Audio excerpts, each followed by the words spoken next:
급하실 때는 그렇게 강렬하게 다가오시지만 그렇지 않을 때는 마치 성령이 오실 때 폭풍우나 아니면 극한 바람을 일으켜서 오시는 것이 아니라 살랑 부는 산들바람 속에서 오시는 거죠.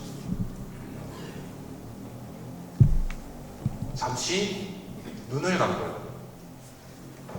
잠시 눈을 감고 조용하게 머물러 봅니다.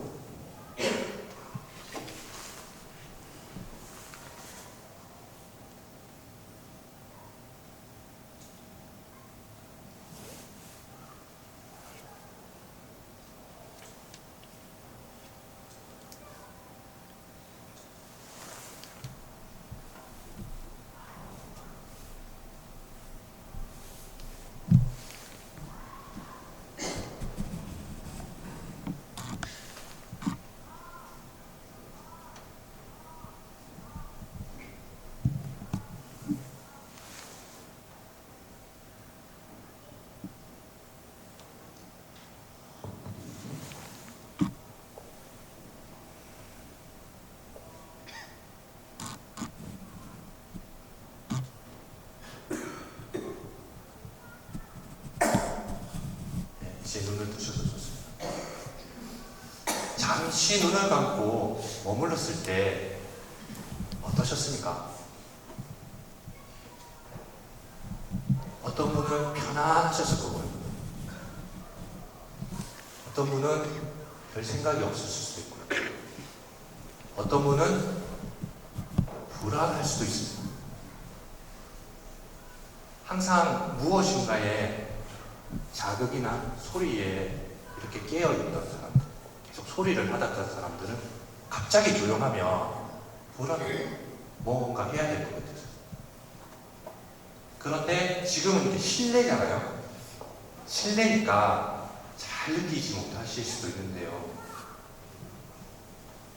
아주 미세하게 나를 스치고 지나가는 바람이나 아니면 공기의 따스함 내지는 차가움 이런 것을 느낄 수 있다면 그만큼 우리의 몸들이 깨어있다면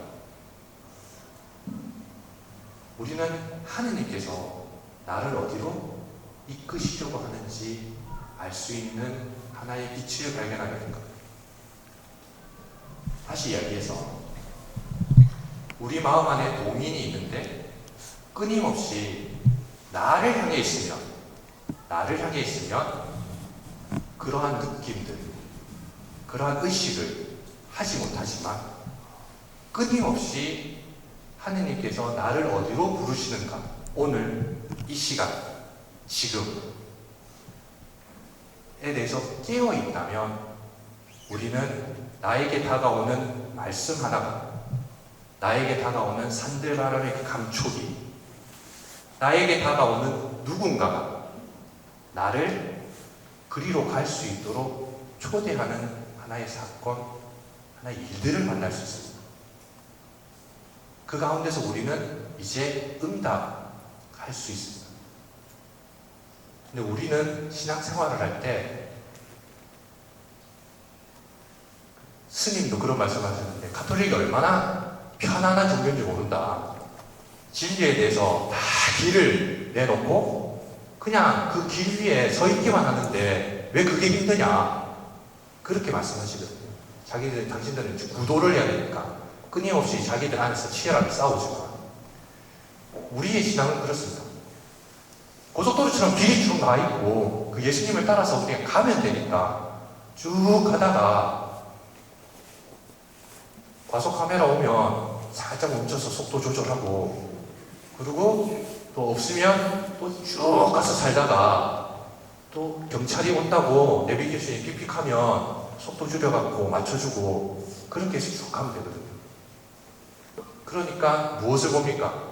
이 길이 있고 내가 있는데, 나의 속도라는 게 있고 내가 갈 수 있는 게 있는데 계속 타인에 대해서 의식하게 됩니다. 그게 규정일 수도 있고 율법일 수도 있고, 그리고 오늘 복음에 나오는 율법일 수도 있습니다. 오늘 복음에 나오는 율법은, 첫 번째 독서와 오늘 복음이 이야기해주는 율법은 나를 윤리적으로 옥죄이기 위한 것이 아니라 한 획도 건드리지 않으신다고 했잖아요. 그것은 나를 하느님께 온전히 갈 수 있도록 마련된 길입니다. 왜냐하면 율법이 생긴 게 죄 때문입니다. 여러분, 죄를 뭐라고 생각하십니까? 조용하네요. 죄를 나의 본질에서부터 벗어나는 겁니다. 하느님께서 우리를 창조하셨을 때 참 좋게 만들어 주셨잖아요. 그리고 에덴 동산에서 아담과 하와가 살았던 것처럼 삼위일체 하느님 그 사랑 안에서 그 생명에 참여할 수 있도록 만들어 주셨잖아요. 그게 우리의 진짜 모습입니다. 진짜 모습인데 아담과 하와가 그 진짜 모습에서 빗나가잖아요. 다 해도 된다고 그랬잖아요. 딱 한 가지만 하지 말아야 되거든요. 근데 사람은 딱 한 가지를 하고 싶은 거예요. 하지 말라는 거. 다 해도 되는데 그냥 사소하게 그거 먹지 말라는 거, 그걸 먹어가지고 쫓겨나잖아요. 자기가 참여했던 진짜 생명에서 빗나갑니다. 그래서 다시 자기 자식을 돌려놓고 싣고자 하는 게 하느님 마음이거든요. 그래서 그 백성들에게 계명을 주셔서 당신과 함께 살 수 있도록 초대해 주셨습니다. 예수님께서는 그것을 다시 살자라고 합니다. 그것이 오늘 교구 50주년 그리고 여러분 분당 25주년 희년할 때 내용이 그대로 나옵니다. 혹시 아셨습니까? 다 탕감해주고 그 사람을 본래 자리로 돌아놓게 하는 거죠. 돌려놓는 거죠. 여러분이 왜 지금 강의를 듣느냐? 맨 처음 내가 그리스도인이 됐을 때처럼, 하느님의 자녀가 되었을 때처럼 그 마음으로 새롭게 돌아가고자 하잖아요. 그게 그냥 내가 아무것도 모르고 세례를 받았던 그 자리에 가자라는 게 아닙니다. 과거로 회귀하자는 게 아니거든요. 정말 정수는 그 하느님의 자녀로 그대로 골고타하게 살고 싶은 겁니다. 살 수 있도록 해주는 겁니다. 그 사회적인 구조, 체계가 희년이었습니다. 그래서 그들은 그 계명들을 지켜나가면서 복음화를 했던 겁니다. 자기 안에서부터. 여러분의 복음은 무엇일까요? 기쁜 소식. 여러분에게 기쁜 소식이 뭡니까? 내가 기도한 게 잘 됐을 때. 내 삶이 행복할 때. 아니요. 복음화라는 건 금방 말씀드린 것처럼 하느님께서 맨 처음에 생명 주신 그 생명, 내가 지금 살아 숨쉬고 있는 육체적인 그 생명 말고요, 주시고자 했던 맨 처음에 담아주셨던 그 참된 생명, 참 삶을 살아가는, 그게 뭘까요? 여러분이 교회에 시작했던 신앙, 그 신앙이 여러분에게 무엇을 줍니까? 영원한 생명을 줍니다. 그 영원한 생명이 무엇입니까? 하느님 아버지를 알고 그분이 보내주신 그리스도를 아는 것입니다. 알려면 어떻게 해야 됩니까? 공부해야 됩니까? 성서에서 누군가를 안다라는 것은 그냥 단순히 그 사람에 대한 정보를 아는 것이 아닙니다. 누군가를 정말 알려면 새밥을 작업을 하잖아요. 그 사람을 안다라는 것은 그와 만나서 그와 함께 살아갈 때 알아집니다. 우리의 신앙은 고속도로에서 과속 카메라만 피해서 싹싹싹싹 가는 것이 아니라 하느님께서는 다 보고 계시거든요. 하느님께서 뻔히 다 아시거든요. 그런 기만이 아니라 하느님에 대한 기만이 아니라 정말 하느님을 만나려고 귀 기울이는 것과 정말 만나기 위해서 내 편에서 응답하는 것. 우리는 관람 분위기가 너무 잘 돼 있습니다. 관람 분위기가 너무 잘 돼 있다는 건 뭐냐면 이렇게 서 있으면 여러분이 저를 관람하는 거잖아요. 물론 이제 강의를 듣는 것도 있지만 여러분 집에 가시면 TV 보시죠? 정보를 제공하긴 하지만 역시 관람하는 겁니다. 손안에 다 갖고 계시죠? 정보나 누군가 통화도 하시지만 역시 관람하는 겁니다. 내가 그 안에 들어가진 않잖아요. 그와 살을 맞대진 않잖아요.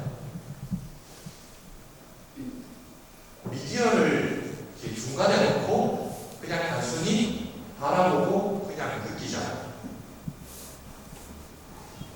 미사를 마치고 감동을 받으시는 분이 많거든요.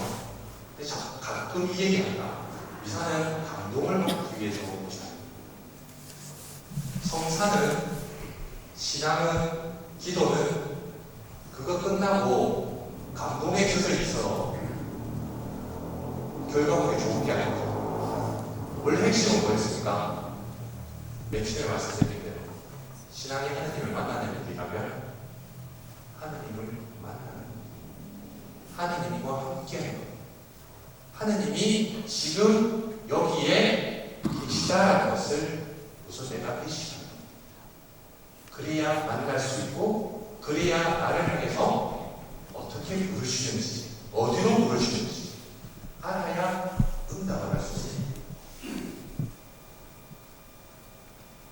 그럼 이제 조금 풀리는가요?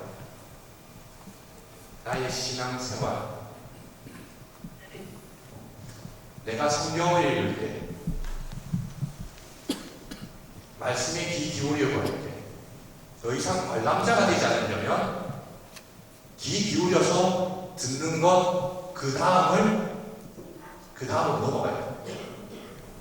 흔히 실천으로 먼저 하시는데요. 실천을 하려고 하면 바로 실천으로 넘어가게 되면 내가 원하는 실천을